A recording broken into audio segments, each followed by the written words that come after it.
한국은행 금융통합위원회 금리 인상 이후에 시장은 한 9시 40분쯤 잠깐 출렁했다가 충격을 좀 딛고 다시 올라가는 모습입니다.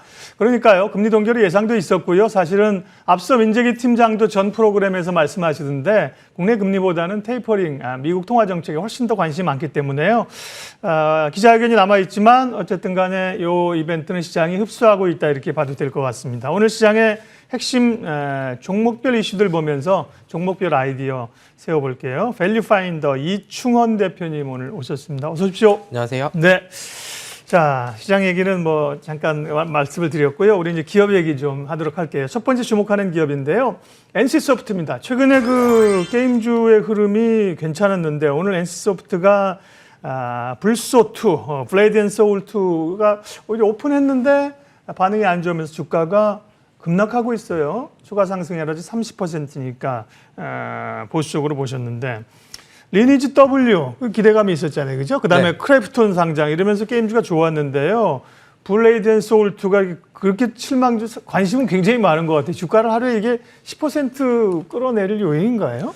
일단은 기대가 굉장히 높았었고 오늘 그렇죠. 아무래도 NC소프트만 말씀드릴 게 아니라 전반적으로 좀 공통점과 차이점에 대해서도 말씀을 드려야 될 것 같은데 사실 리니지 2M의 사전 예약자 수가 738만 명이었고 블레이드 앤 소울 2가 746만으로 사전 예약자 수 차원에서는 뛰어넘었습니다.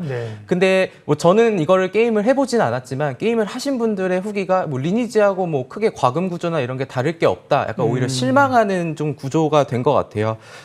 제가 30%라고 말씀을 드린 이유는 추가적으로 조금 더 변동성이 확대될 수 있는 국면이 나올 수 있기 때문에 좀 그걸 확인하고 들어가도 늦지 않겠다라는 점에서 이렇게 말씀을 드렸고 기대에 못 미쳤다는 점과 이제 그동안에 좀 어느 정도 기대가 되었었던 게 뉴스로 현실화, 재료 소멸이 되다 보니 이제 NC소프트가 좀 주가 하락으로 연결되지 않았나라고 보고 있고 마찬가지로 넷마블의 마블 퓨처 레볼루션이 양대 시장에서 1위를 차지하고 전 세계 78개국에서도 1위를 차지했다고 합니다. 하지만 오늘 넷마블의 주가도 NC소프트와 마찬가지로 주가가 지금 한 4.8%가량 하락을 하고 있는데 이런 것들을 좀 미루어 봤을 때는 그동안의 기대감으로 작용되어 왔던 게 재료 소멸로 이어지니까 좀 같이 하락하는 모습, 심지어 넷마블 같은 경우에는 최근에 카카오뱅크에 대한 지분 1,300억 원 정도 매도도 있었거든요. 그런 부분이 좀 상대적으로 방어가 되고 있긴 하지만 어쨌든 하락을 피할 수는 없었다라고 보시면 좋을 것 같고 이제 향후 중요한 포인트를 말씀을 드리자면은 게임주들에서 이제 투자 포인트로 잡아야 되는 부분들은 이게 오늘 이제 시작이 되고 매일매일의 1일 매출이 이제 업데이트가 되는데 그게 양대 시장에서 몇 위를 차지하는가도 향후에 반등할 수 있는 요소가 될지 안 될지 이런 부분들로 좀 지켜봐야 될 것 같습니다. 마지막으로 펄어비스도 말씀을 드렸는데 펄어비스는 오늘 급등이에요. 도깨비 트레일러가 공개가 됐었습니다. 그리고 뭐 검은 사막에 대한 고해상도 뭐 기술도 지원하겠다라고 하는데 이거는 그거죠.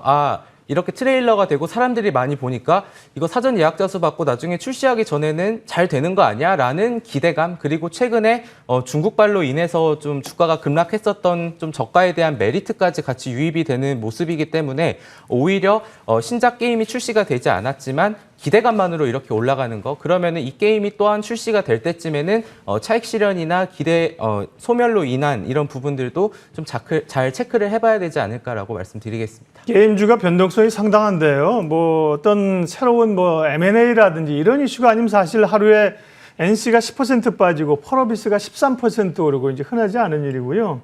컴투스는 또 위즈윅 스튜디오 지분 취득해서 최대 주주로 올라간다는 뉴스도 있었는데 거기는 이제 두 기업 다 별로 반응은 안 하는 것 같습니다. 게임주 전반 지금은 변동성이 좀 남아 있을 수 있다고 하신 거고요. 조금 길게 보면 게임주에서는 좋게 보십니까? 그러면 어떤 기업을 제일 크래프톤도 관심이 있고요. 크래프톤이 NC를 이제 시총을 추월했는데 게임주 가운데 가장 대표님 탑픽은 어떤 거예요? 사실 게임주가 최근에 노이즈가 중국발로 인해서 너무 많았어서 지금 상황에서는 개인적으로 좀 중립적으로 보고 있고 크래프톤 같은 경우에는 또 이제 MSCI 또 편입 이슈가 있기 때문에 그 부분이 또 지나고 나면은 또 매물이 출회됐던 경우가 네, 8월 분기가 있었지만 또 5월 반기 이슈 때도 그런 게 있었거든요. 그래서 지금 상황에서 뭔가 단순하게 접근을 하면 안 되는 것 같습니다. 단순히 많이 빠졌어, 그럼 올라가겠네? 이렇게 매수하는 전략은 좀 지양을 해야 되지 않을까라는 점에서 게임 관련주들은 좀 중국 쪽에서의 이런 훈풍들이 좀 같이 연결이 될 때쯤 좀 접근하는 게 괜찮지 않을까라고 말씀드리겠습니다. 그러면 NC소프트를 사실 알고 있는 분들이 많잖아요. 좋은 기업이라는 것도 알고 있는데 오늘 10%, 11% 빠집니다만 섣불리 좀 받는 것보다는 좀 기다리는 게 좋다. 네, 조금 더 진정이 되고 지금도 오늘도 외국인하고 기관의 양매도가 나오고 있고 네. 창구 쪽에서도 뭐 JP모건이 많이 매도를 하고 있는 것 같은데 그런 부분들을 감안한 거. 이따가 제가 LG화학도 좀 같이 말씀을 드리려고 하는데 유사한 좀 패턴인 것 같아요. 그래서 이따가 같이 한번 말씀드리도록 하겠습니다. 알겠습니다. 최근에 뭐 카카오 게임즈도 그렇고요. 게임주의 변동성이 대단히 크게 나타나는 상황입니다. 게임주 NC소프트 봤고요. 다음 또 기업 이슈 보도록 하겠습니다. 다음은 두산인프라코군요. 네. 유상증자의 목표 주가 하향까지 이제 두산인프라코와 이제 새로운 주인이 이제 결정되고 그런 단계인데 이제 그 기대감은 이제 좀 반영이 된 건가요? 목표 주가 하향 리포트가 나오는 모양입니다. 포인트 잡아주십시오. 네. 네, 일단 뭐 유상증자 자체도 좀 쉽지가 않은 상황이었는데 무상 감자까지 했습니다. 액면가가 네. 좀 거의 5분의 1 수준으로 낮췄는데 보통 이런 경우에 호재가 되는 거는 액면 분할인데 오히려 무상 감자를 통해서 좀 악재로 작용을 했었고 뭐 농담 삼아서 주식하는 사람들이 제일 싫어하는 게 또 뭐 감자다 뭐 이런 얘기도 있는데 그런 부분에 유상증자까지 나오니까 증권가에서 오늘 그래도 좀 바로 커버를 해주긴 했습니다.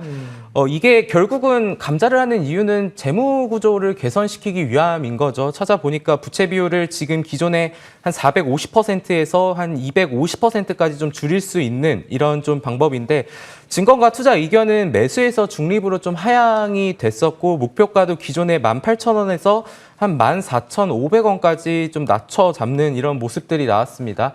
하지만 최근에 나왔던 부분들은 뭐 신흥국 쪽에 건설 장비가 증가를 하고 있다라는 점, 그렇고 뭐 공정위에서 최근에 뭐 피인수가 승인이 되면서 굉장히 좀 긍정적인 기사들도 나오고 했었지만 시장에서는 오늘 굉장히 좀 냉담하게 좀 반응을 하고 있는 모습이고 제가 오늘 좀 나와서 좀 긍정적인 종목들을 좀 많이 뽑아 오려고 했는데 오늘 시장이 좀 이런 부정적인 종목들이 많아서 좀 아쉽긴 하지만 어쨌든 두산 인프라코어에 대해서 향후에 이런 성장성은 약간 지금 시장에서는 2차적으로 보고 있는 거고 첫 번째는 지금 이 회사의 유상증자라던가 이런 감자 이런 부분들이 더 크게 작용을 하는 것 같아서 오늘 어제도 외국인이 한 20만 주 정도 매도가 나왔는데 지금 장 시작한 지 1시간 만에 거의 또 30만 주 매도가 나오면서 오히려 좀 발빠르게 좀 대처를 하는 모습들이 이렇게 좀 나오고 있지 않나. 그래서 마찬가지로 이렇게 급락했을 때 단순하게 따라잡는 전략은 개인적으로 좀 선호하지 않는 편이기 때문에 오히려 좀 진정이 된 모습들 이후에 좀 접근하는 게 낫지 않을까.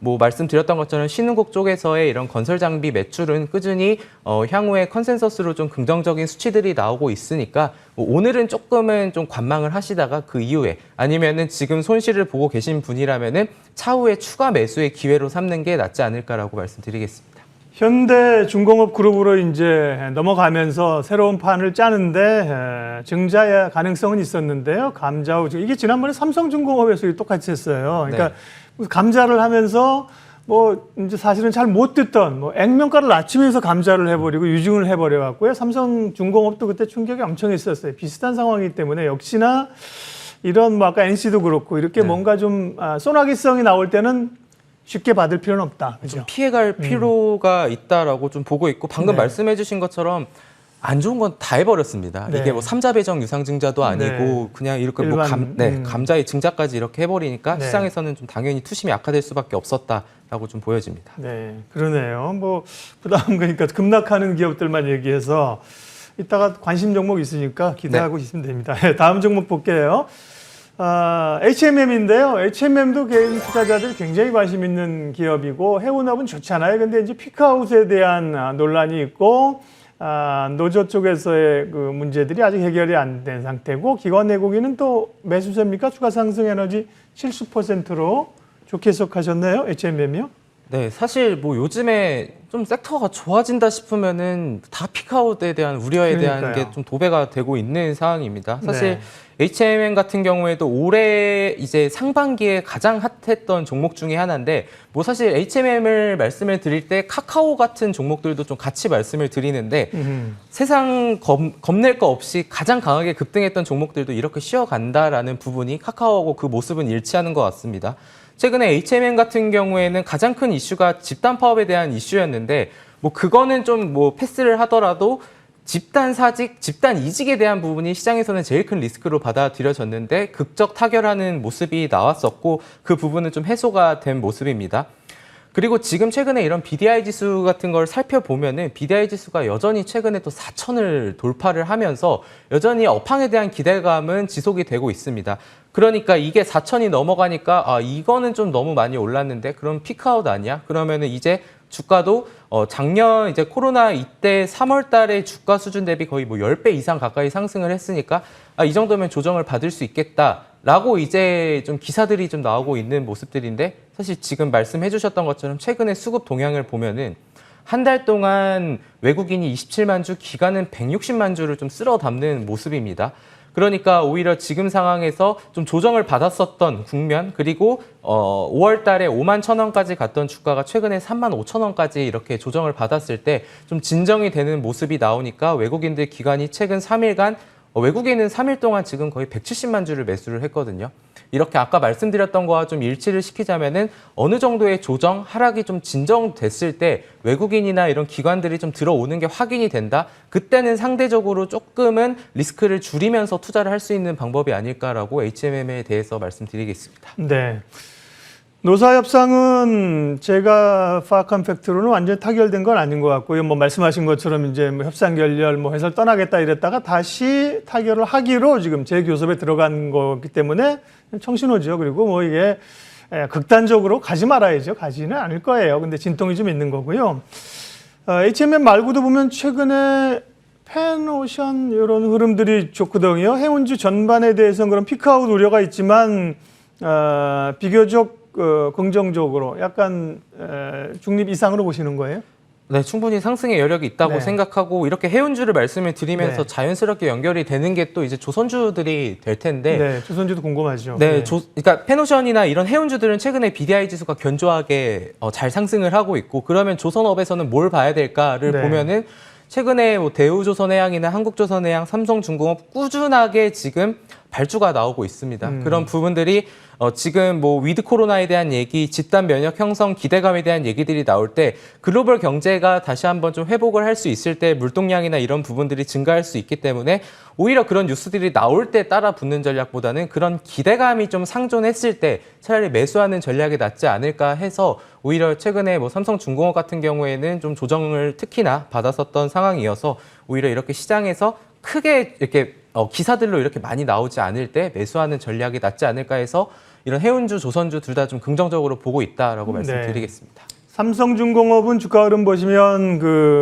아까 우리가 두산 인프라코어 있잖아요. 이제 무상감자 유증랑 똑같은 패턴이거든요. 그때 급락하면서 도대체 이게 뭐야? 듣지도 보지도 못한 행태, 비슷한 흐름들 같기 때문에요. 100% 동일하게 가지는 않겠지만 참고로 하시면서 대응하시면 좋겠습니다. 이충원 대표님과 시장의 핵심 종목들을 살펴봤는데 보니까 뭐 어제만 하더라도 삼성의 반도체 투자 뭐가 수혜가 될까 이런 거였는데 오늘은 변동성이 굉장히 큰 네. 어려운 기업들을 많이 봤고요. 마지막으로 관심주 눈여겨보는 기업 소개해 주십시오. 네, 관심주로는 LG화학을 가져왔는데 LG화학도 최근에 리콜 때문에 사실은 굉장히 충격이 있었던 기업인데 무슨 네. 얘기를 하실지 궁금하네. 주변에서 이거를 어떻게 해야 되냐에 네. 대한 질문을 좀 굉장히 많이 주셨는데 제가 네. 말씀드리고 싶은 거는 아까 제가 뭐 진정되면 이런 부분이라 말씀을 드렸잖아요. 네. 그때 이제 GM 리콜 얘기가 나오고 이틀 동안 외국인의 60만 주가 매도가 나왔지만 이제 어제 오늘부터 해가지고는 어제는 소폭이나마 외국인의 매수세가 들어왔고 오늘은 좀 덜한 상황인데 네. 이렇게 조금 진정이 됐을 때는 충분히 괜찮고 이게 막연하게 리콜이다 안 좋다 하락했네 이렇게만 보는 게 아니라 그 사건이 정말 이렇게까지 하락할 만한 요인인가에 대해서 좀 생각을 해봐야 될 것 같습니다. 그러면 LG화학이 이번에 GM 관련해서 2차 리콜이잖아요. 그럼 그렇죠. 1차 때는 어땠었는지 수치적으로 좀 보자면은 1차 때 리콜 금액이 한 이제 8억 달러쯤이었습니다. 그때 이제 LG 에너지 솔루션이나 이제 LG 화학이 부담했던 금액이 960억 원이었죠. 근데 이번 리콜 금액은 10억 달러입니다. 약 한 이제 25% 증가를 했는데 업계에서는 비슷한 충당금 비율을 반영하면은 1,200억 원에서 1,500억 원에 대한 얘기들이 나오고 있고 정말 극단적으로 보면은 뭐 50%까지도 좀 보는 애널리스트 분도 계신 것 같아요. 하지만 이게 좀 무난하게 1,200억, 1,500억 원이 예상이 된다라는 부분으로 좀 봤을 때는 이렇게까지 좀 하락하는 부분은 좀 과도하다라고 생각을 하고 있고, 그리고 2분기 실적도 보게 되면은 영업이익이 2조 원이 나왔습니다. 이게 뭐 1,500억에서 뭐 1,200억 이런 부분들이 충당금으로 반영이 된다 해도 이 회사에는 그렇게 크게 좀 악재로 작용될 만한 부분은 아니다라고 생각을 하고 있고, 또 하나 시장에서 우려하는 부분이 그럼 이게 2차까지 이렇게 됐는데 GM과의 관계가 안 좋아지는 거 아닌가라는 얘기들도 나오고 있는데 네. 지금 지금 미국에 GM하고 LG화학이 2조 원 정도 들여서 조인트 벤처를 설립해서 공장을 짓고 있는데 그런 부분들까지 와해가 되는 단계는 좀 쉽지는 않을 것 같아요. 이게 GM, 쉐보레나 이런 것들에 대해서는 뭐 1차, 2차는 어느 정도의 연관성이 있는 부분이라 네, 그런 부분들만 좀 고려하면 크게 우려할 만한 부분은 아닌 것 같고, 그렇게 따라서 LG 에너지 솔루션의 연내 상장이 불투명돼서 단기적으로 호재가 되지 않을까 보고 있어서 개인적으로는 지금 상황에서 목표가는 한 100만 원까지 충분히 중장기적으로 보셔도 좋을 것 같다라고 좀 말씀을 드리도록 하겠습니다. 아니 LG 에너지 엔솔 상장이 늦어지는데 LG화학이 호재란 말이에요. 근데 그런 리포트들이 그러니까 당장 일단 그 부분을 띄어내야 되는 품고 있으니까 그죠? 네, 단기적으로. 네, 실적이 단기적으로 이쪽에 오히려 반영될 수 있다. 과하다는 평가로 LG화학 눈여겨보라고 하셨습니다. 오늘 마켓 드라이브 밸류 파인더 이충원 대표님 함께했습니다. 고맙습니다. 감사합니다.